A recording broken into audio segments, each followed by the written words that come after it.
I repeat the definition. The normal force exerted by fluid at rest per unit surface area of contact is called as pressure of fluid. या ठिकाणी तुम्हाला एक कन्सिडरेशनमध्ये एक area दिसतोय, ते bottom असेल किंवा कंटेनरची साईड असेल, वॉल असेल, असा एरिया ए दिसतोय आणि त्यावर लिक्विडनं परपॅन्डिक्युलर नॉर्मल लावला फोर्स एफ आहे. So we consider here a surface area A in contact with the rest fluid, and the normal force exerted by fluid is suppose F. In figure, F is the normal force exerted by fluid and A is the surface area. Therefore, by above definition, pressure of fluid can be written as force upon area. क्योंकि pressure का मतलब हम 8th class से जानते हैं कि unit area पे जितना फोर्स अप्लाई करोगे आप उसको हम प्रेशर बोलेंगे. अगर वो एयर का प्रेशर होगा तो एटमॉस्फेरिक प्रेशर बोलते हैं उसको.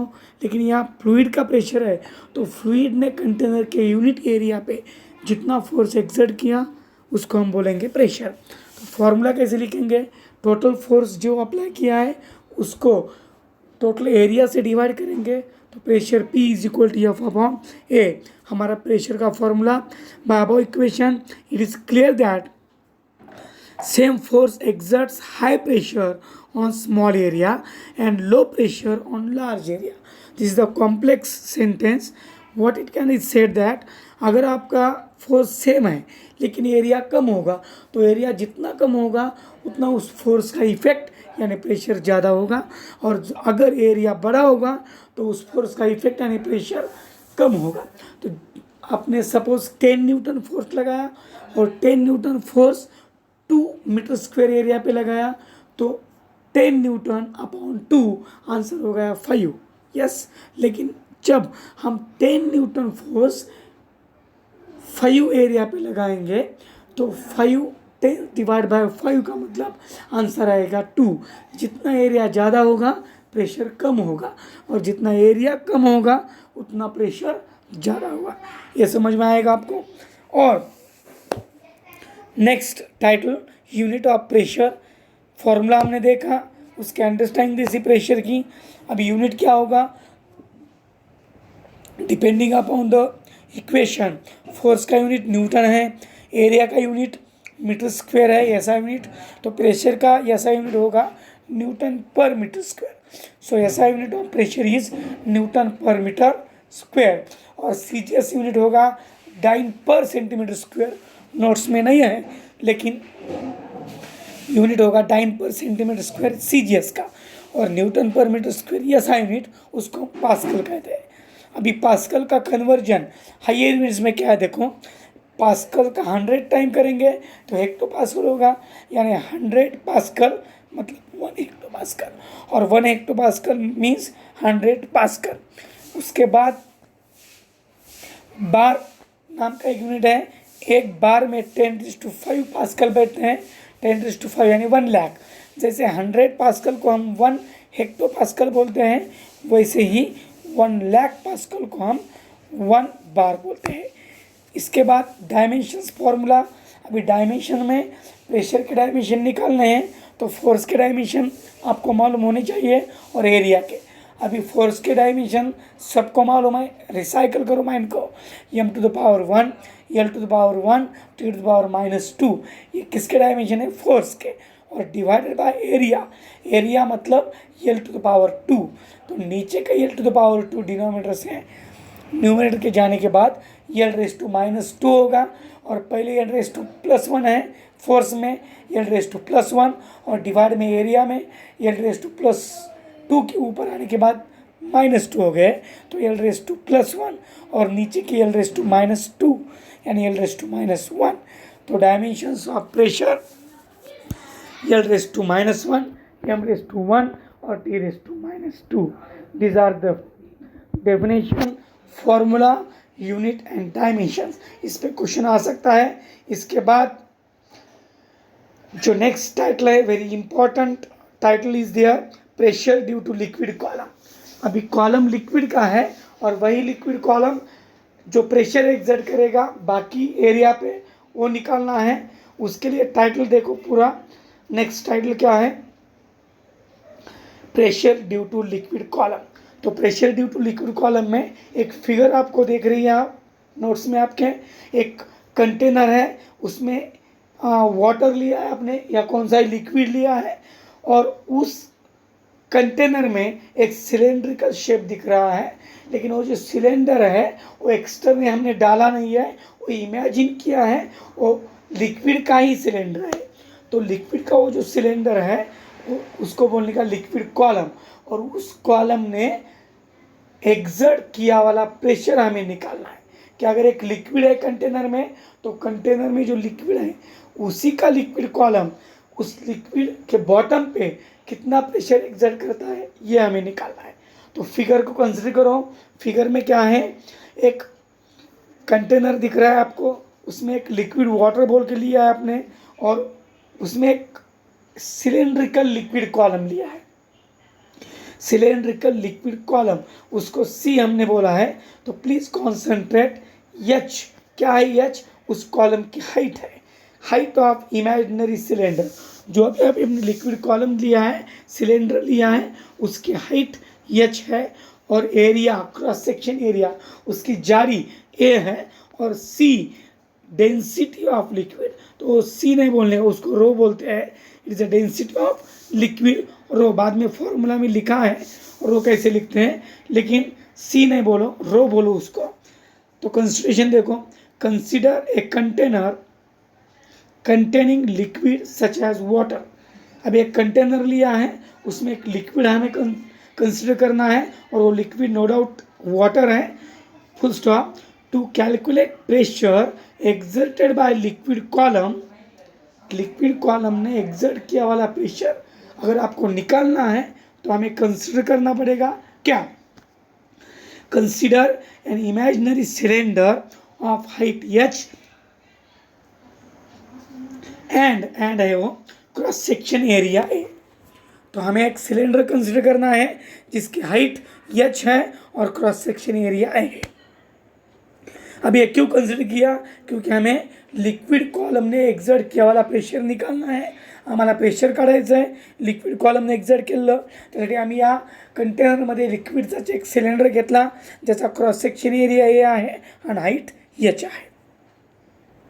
त्यानंतर consideration, let m be the mass of that cylinder. Sir सिलेंडरचं मास कसं काय, सिलेंडरचं मास म्हणजे त्या सिलेंडरमध्ये जेवढं काही लिक्विड आहे, जेवढा काही लिक्विड कॉलम तुम्ही घेतला आहे त्या लिक्विड कॉलमचं मास एम आहे, अँड सिलेंडर जे है mass of that cylinder F वगैरह कुछ नहीं है, कट करा दे, and be the density of पुढे जे दिले रो आहे ते रो दिलंच नाही त्यांनी, एफला अँड करा आणि अँडला रो करा। आणखी एकदा पॉईंट वाचतो मी, let m be the mass of that cylinder, त्या सिलेंडरचं जे काही लिक्विडचं सिलेंडर आम्ही गृहीत धरलं सं मास एम आहे, आणि रो लिहायचं द अँडच्या नंतर rho be the density of liquid, आणि त्या लिक्विडची डेन्सिटी रो आहे। पुढे now force exerted by liquid column on the bottom of the cylinder is, आता हे जे लिक्विड कॉलम आहे कंटेनरमधलं ते काय करेल, खालचं जे बॉटम आहे त्या लिक्विड कंटेनरचा त्यावर एक फोर्स एक्झर्ट करेल। सगळ्याला माहिती मित्रांनो, प्रत्येक व्यक्तीचं वेट हे ग्रॅव्हिटेशनल फोर्स असतं, तसंच इथं हे जे लिक्विड कॉलम घेतला आहे त्या लिक्विड कॉलमचं वेट हेच त्यांनी लावलेला फोर्स आहे बॉटमवर। ॲक्च्युली मला काढायचं प्रेशर, पण सध्या मी काय म्हणतो आहे पहा, नाव the force exerted by liquid column on the bottom of cylinder is, त्या लिक्विड कॉलमनं बॉटमवर लावलेला फोर्स आधी आपण काढूया। फोर्स म्हणजे काय, त्याचं वेट। तर मित्रांनो त्याचा मास किती आहे, एम आहे, आणि ग्रॅव्हिटीची एक्सलेरेशन किती, जी, मग एम इंटू जी ते झालं त्यांनी लावलेला फोर्स। कुणी, त्या सिलेंड्रिकल लिक्विड कॉलमनं बॉटमवर लावलेला फोर्स आहे M G, which is weight of cylinder, ज्याला आम्ही काय म्हणतो वेट ऑफ सिलेंडर। म्हणजे जे काही लिक्विड कॉलम आहे ते किती फोर्स लावणार आहे त्याचा वेट एवढा। तर आम्हाला कळलं फोर्स किती आहे, एम जी वेट। पुढे thus by definition pressure exerted by cylinder is, मग त्या सिलेंडरकडनं प्रेशर किती एक्झर्ट होईल, प्रेशर म्हणजे काय, force per unit area. Force किती लावला एफ, एरिया किती आहे खालचा, तर किती एरियावर फोर्स अप्लाय होणार आहे, बॉटमच्या टोटल एरियावर होणार नाही. जेवढा कॉलमचा एरिया आहे क्रॉस सेक्शन एरिया तेवढ्याच बॉटमच्या एरियावर फोर्स एक्झर्ट होईल. मग फोर्स किती mg आणि एरिया किती आहे सिलेंडरच्या एरियावर म्हणजे ए. मग टोटल प्रेशर किती झालं mg/a. तो this is the important step. P is equal to mg/a. इथपर्यंत समजलं आहे का पहा नीट. यानंतर थोडं आपण प्रिव्हियस नॉलेजकडे जाऊया. आपण जे इथं यम घेतलं आहे ते यम म्हणजे मास ऑफ दॅट लिक्विड कॉलम आहे, सगळ्याला माहिती आहे. त्या मासबद्दल मला काय लिहिता येईल तर मासचा एक फॉर्म्युला आहे basic. Mass is equal to volume into density. कोणत्याही वस्तूचं मास म्हणजे त्याचं व्हॉल्यूम इंटू जी डेन्सिटी असते. तर मित्रांनो इथं सिलेंडरचं जे मास आहे तर लिक्विड कॉलमचं जे मास आहे त्याचं मास म्हणजे त्याचं व्हॉल्यूम मूल्य त्याची डेन्सिटी. आता व्हॉल्यूम कसा काढायचा, आकार बघा कसा आहे, आकार सिलेंड्रिकल आहे. मग सिलेंडरचा व्हॉल्यूम किती असतो तर सिलेंडरचा व्हॉल्यूम असतो त्या क्रॉस सेक्शन एरियाचा एरिया इंटू त्याची हाईट.